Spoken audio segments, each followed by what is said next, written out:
Welcome to Inside Games, the only news channel brave enough to tell you that EA is currently developing Battlefield Bad Company 3. Oh, we've been waiting for so long, Bruce. And finally, we got some exclusive bombs to drop on this channel. Lock that one down. That's going on the trophy shelf. We are staunch journalists here, so we do have to admit we kind of made that up. We didn't kind of. We totally made that up. It is an educated guess from an industry expert such as myself. Wow, I never called myself an industry expert. It's also just about the only game that could save the Battlefield series at this point. We promise, though, this story isn't purely guesswork. We haven't fallen that far yet. And it starts with an exclusive from Battlefield leaker extraordinaire Tom Henderson. For more details, we turn to our special Battlefield correspondent, Charlotte. What's the word on the battlefield today? Thank you for turning to me, Charlotte Avery, industry amateur. The word is Battlefield. All the kids can't stop saying it. Battlefield, Battlefield, Battlefield, especially this Henderson fella, and he's got moxie. In the exclusive report for Xfire, Henderson reports via anonymous sources that teams at DICE have entered pre-production on the next Battlefield game and that, quote, valuable lessons have been learned from the release of Battlefield 2042. Let's hope that the biggest valuable lesson they learned is that the game should be ready for release when you release it. That would be a good place to start. You're right, Bruce. Hopefully. Henderson quotes an anonymous source saying, quote, I think we'll be reverting a lot of the changes we made in Battlefield 2042. Well, hopefully they keep the climate apocalypse. That's really fun. That's in games now. Yeah, this should be welcome news, namely the next game not being like 2042 at all. Most of the changes in 2042 people didn't really like. 128 player maps that are just wide and open, so it's just a meat grinder. The specialist system instead of Battlefield's usual class system, those weren't warmly received. People just get out there, try their best, and have fun. No one needs to compare numbers. We're beyond that now, right? No, turns out. Henderson reports that Battlefield 2042 was meant to be a foundational installment for future iterations, with one developer that recently left DICE describing the next game as a borderline hero shooter. This can work, but there's only one way that it works. You fill up your battle gauge, your field meter or whatever. When it's full, you slap that Q button and then your neck extends out, giving you an ultimate tactical view of the battlefield. That's right. How about a Battle Guy Super that makes everyone else's frame rate drop below 20? Wait a minute, that already exists in Battlefield. Guys, we're joking around. We love Battlefield here. We really, really do. But also it's because we've been hurt and it's a coping mechanism, so it's both. Apparently, DICE is already swerving away from these plans with future patches for Battlefield 2042, which is also good news. Henderson reports that those that attended a recent playtest for 2042 believe that upcoming updates will more closely connect specialists' roles and player classes, basically moving it closer to classic Battlefield. Yeah, again, more rollbacks. We'd love to see it here. Any other details in that report, Charlotte? Henderson reports that there is still a strong and dedicated team working on salvaging Battlefield 2042, even if a large part of DICE has now moved on to working on the next game. We'll see how that turns out. EA has fixed and salvaged games before. Henderson also confirms that the next Battlefield will be a modern/near future setting, so all you American Civil War enthusiasts out there will have to pack the blue, hopefully, costumes away yet again. Beyond that, it's informed speculation about the future of Battlefield 2042. Side story courtesy of my malfunctioning brain. I actually did go to a Civil War reenactment with my dad, and they did make me a Confederate soldier, but I died right away. I tried my best. The South did not win that day. Okay. Current time, it's 2022. Informed speculation, you say. Well, that sounds like a job for expert YouTube games journalists such as ourselves. So let's talk about the current and future state of Battlefield, including why we think this next Battlefield, it just has to be Bad Company 3. For starters, Battlefield 2042 ain't doing so hot. At this point, it's just about shaking off whatever players were stubborn enough to hang on for this long, according to Steam player counts. Its 24-hour peak hits under 2,000 players these days. Meanwhile, Battlefield 5 hits 24-hour peaks of 25,000 players, and Battlefield 1 reaches 10,000 players. Although, it does make sense why no one's playing the game. There just hasn't been a reason to come back to it. DICE finally patched in a scoreboard on March 8th. That's 4 months after the launch of the game, mind you. Even though voice over IP will have to wait till April. I also like this little addition that Bruce made. You can't see the scoreboard at the end of the match when it matters the most. That's when you're looking. When the match is over and you want to see what had happened. To be fair, they're going to patch that in the next couple of days. They just released that you can see the scoreboard at the end of a match. Anyways, we actually have a bit more waiting to do until the game gets any new content at all, aside from a handful of skins added in the most recent patch. DICE senior producer Ryan MacArthur posted back in February that the game's first season of content wouldn't start until early summer which is a long time to wait given that the base game didn't have a whole lot going for it in the first place. We need our spirits lifted, much like a snarky comment at the end of a match from a dude with a very punchable face. Well. That was fun. For the ray of sunshine, we again turn to our Battlefield correspondent, Charlotte. Charlotte, please raise our spirits with some uplifting news. There's got to be a silver lining around here somewhere. Here's one. It seems to be that neither EA nor DICE have taken Battlefield 2042 out behind the shed just yet. In the same post from February, MacArthur obligates DICE to release 4 seasons of content, 4 new specialists, and new locations along with them. One of these we did actually get an early glimpse at thanks to data miner Temporal on Twitter. Set in Canada, Exposure is apparently going to take, quote, map design to a whole new level. Whoa, that sounds awesome, but the art looks wide and flat, so I'm not sure about that. Okay, well, don't rain on the parade here in the happy news corner, Briss, okay? Well, it's good news for snipers, right? Who doesn't like crouching behind a rock and clicking on heads? No, we never want good news for snipers, literally ever. So for everyone else, it's possible that with a hefty patch that rebalances 2042 back towards classic Battlefield and some content updates, it could come back to life. Even dead game Cyberpunk 2077 experienced a resurgence of players when they released their current gen content update on PC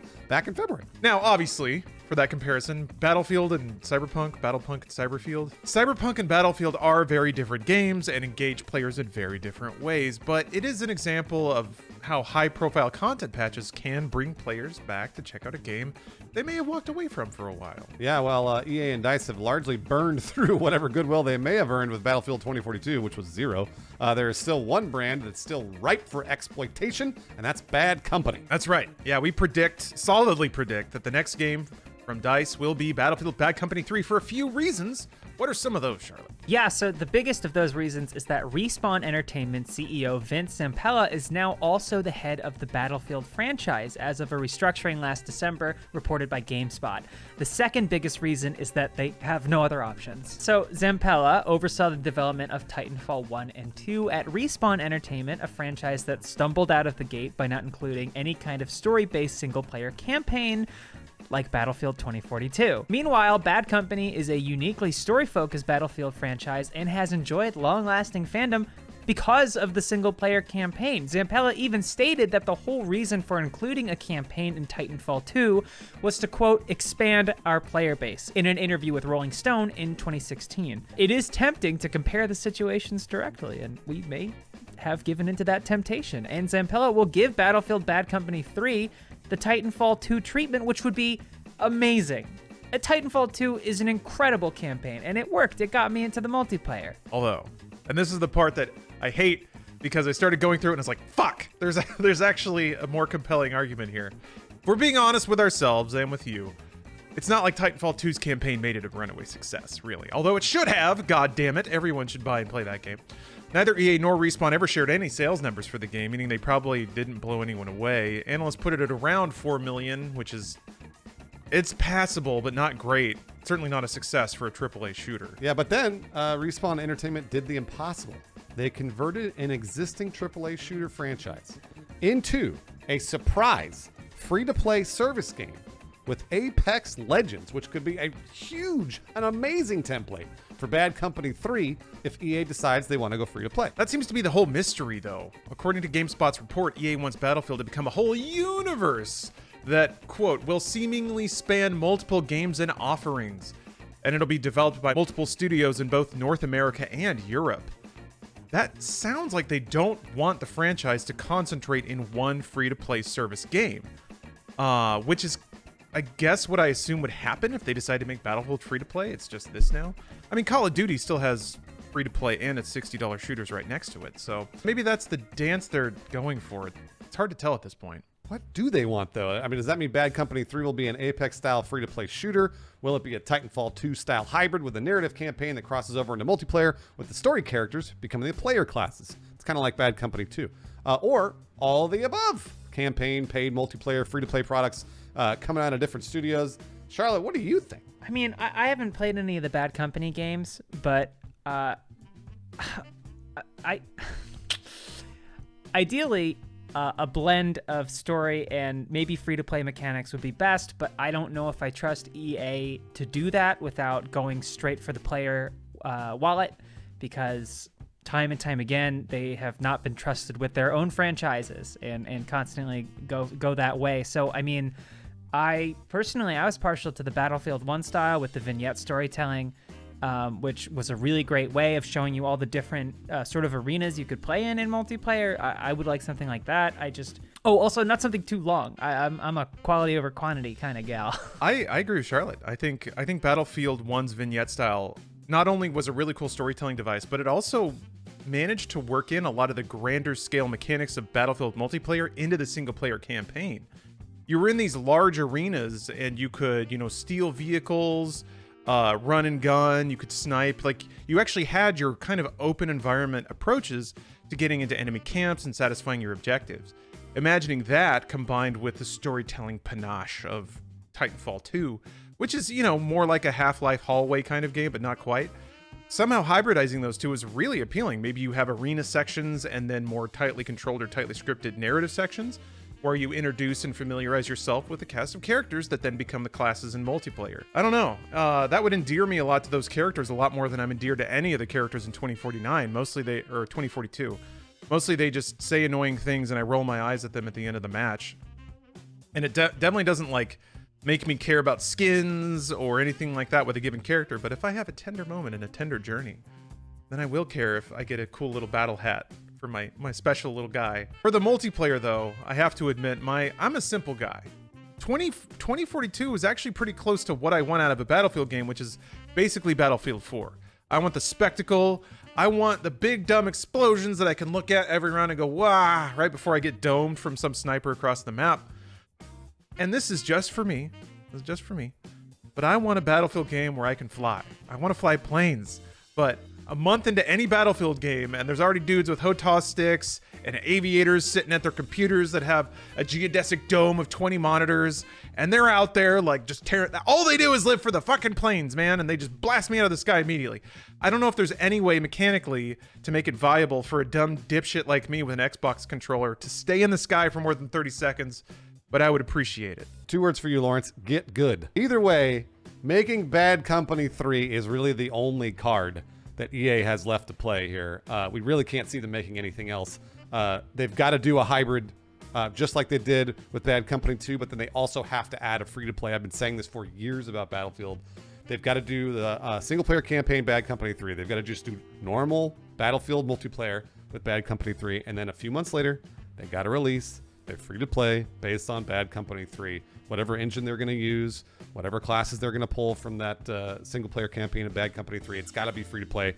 And I can't believe they haven't done it already. So mark my words, I think they're going to do all 3 of those things in 2023. I mean, Zampella has done all those things successfully, right? In sequence. So if anyone's going to oversee it and make sure it's done well, it's going to be him. Or, hear me out, Battlefield 1, 2. Given that we started late in March, I have a handful of names to read here. I just want you to know, from the bottom of my heart, the deepest bottom: Kyle Smith, Clayton Ganger, Regulus, Spirit Bear, Tony Varela, Mark Fletcher, Andrew Countryman, Izzy, Xander, Jacob, Brian Costner, and Everyday Brian, Maurice Thompson, and JAmbers87. Thank you all very, very much for your support, and I look forward to reading your name next month.